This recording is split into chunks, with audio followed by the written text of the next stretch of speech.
Hello, this is Matt O'Leary, and this is also Albums at a Glance for January 2017. In these videos, I give my thoughts on a number of more widely known alternative music releases from the past month. That's kind of a little bit of a paradox with widely known and alternative, but these are just releases that I hear people talking about and that are on music websites and kind of just out there.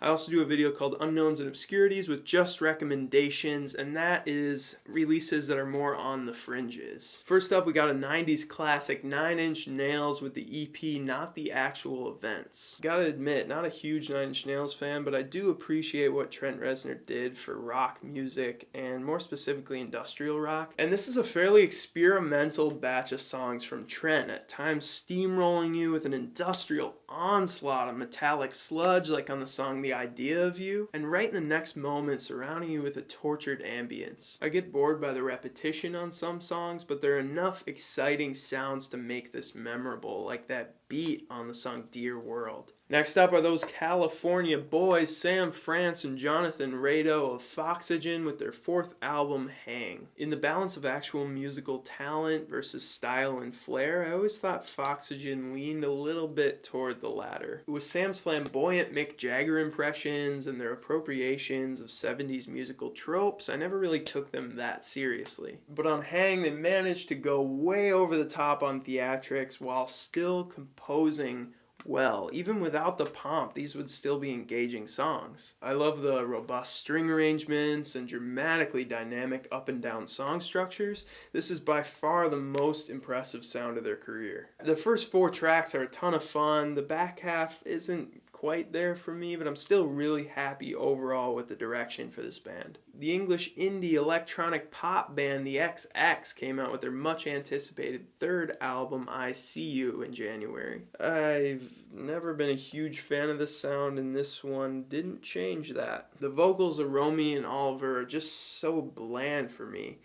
It does have some really good themes of putting on a brave face for someone you love, but I think they try to compensate for a lack of vocal power and presence through emotive performances, and for me it's not enough just to tell the story. I feel like if I wanted just a story, I'd read a book or listen to some spoken word poetry or something. It ends up being the vocal guest snippets that are most exciting to me on I See You. I mean, come on, you can't go wrong with Reggie Watts, am I right? On to another highly anticipated release. It's the neo-psych staples, the Flaming Lips, with their 14th studio album, Mlody. This is a band you hear mentioned and referenced so often that I feel like I know more about them than I do about their actual music, which I finally decided to dig into a couple years ago. They're mostly known for their wacky interactive live shows, but they do have a handful of albums that are well respected, like The Soft Bulletin or Yoshimi Battles of Pink Robots. I mostly think they threw a bunch of garbage at the wall and managed to have a couple good ideas stick. Man, that is a terrible mix of metaphors. And I feel like Mlody is just that. Mostly filler,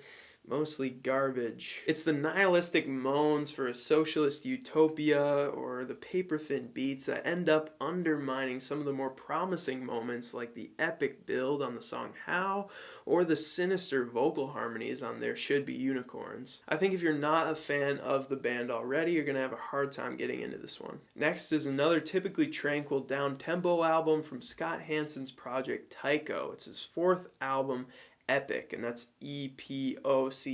And that's an apt title because I think Tycho's music really just represents and feels like the 21st century to me. It just feels like the natural soundtrack for a day in the city. And this one's as good, if not better, than Dive or Awake, in my opinion. It's music that just fills a space so nicely. It's got a sharp and crisp yet ambient floating quality to it. Yeah, there are moments where I wish he'd take more chances, but his brand and his aesthetic, the minimalism to it is so locked in at this point that it makes sense that he just continue to do what he's doing so well. To wrap it up is another electronic album, this time with more sampling.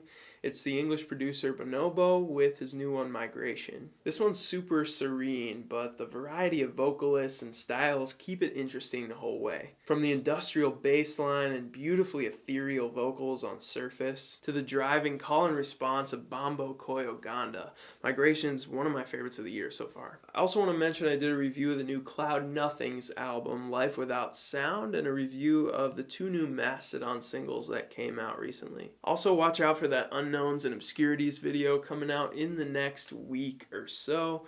Let me know what you think of these albums, and thank you so much for watching.